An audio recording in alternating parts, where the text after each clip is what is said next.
Hi, how would you feel about hearing someone describe you as old? My husband and I recently attended a gathering of people who'd not met before, a writers group, and the meeting didn't begin with introductions. Instead, the facilitator asked each of us to notice one word coming to mind and to use that word as a prompt for 10 minutes of free writing, much like journaling. He then invited a random person to read out loud what they'd written. Their word was curious. A shared paragraph described the people they'd noticed in the room, referring to my husband and me as an old married couple. The word struck me like an arrow, shocking me into a perception I'm not comfortable with: old.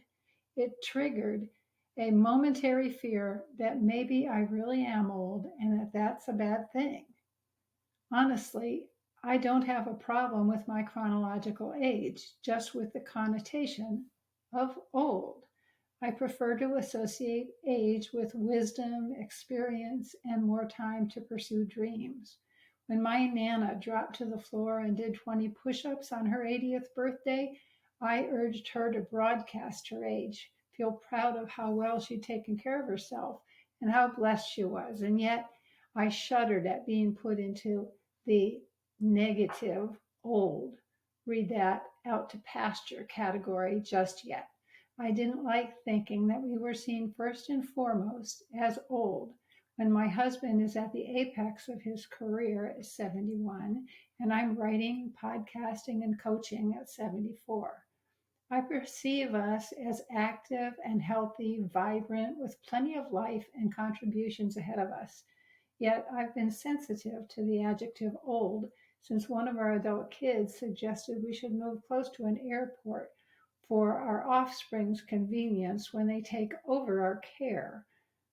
I host conversations with women who are seasoned or in their second half, and one of the common laments is not being noticed or being disregarded because of ageism. Yet, this experience and bringing it to prayer gave me several new issues and insights for group discussion. For one, other people's opinions shouldn't and don't matter.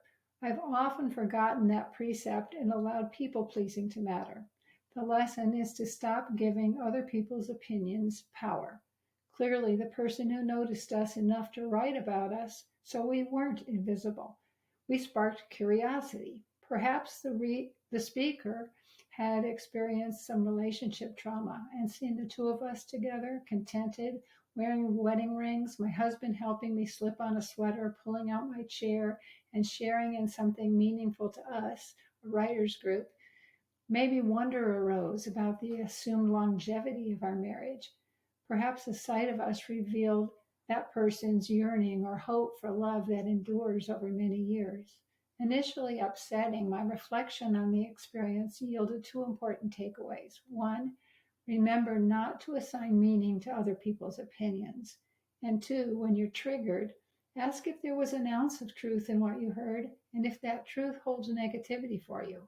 I brought this to the Holy Spirit, and I suggest reflection and wonder, which can yield wisdom. I also note that taking a chance on sharing in a group with diversity and a common thread of interest can greatly bless the participants. I believe this is what ladies who have joined and those who will join my free monthly conversations that I sometimes call navigating the second half of life will experience. So just ask yourself, what do these words mean to you? Oldness, other people's opinions don't matter, invisibility, or the need to be seen. We have a lot to talk about as seasoned women gather together and form a community of people who want to be vibrant and joyful. Thanks for joining me. God bless you. This is Christine Smith of Radiant Joy signing off.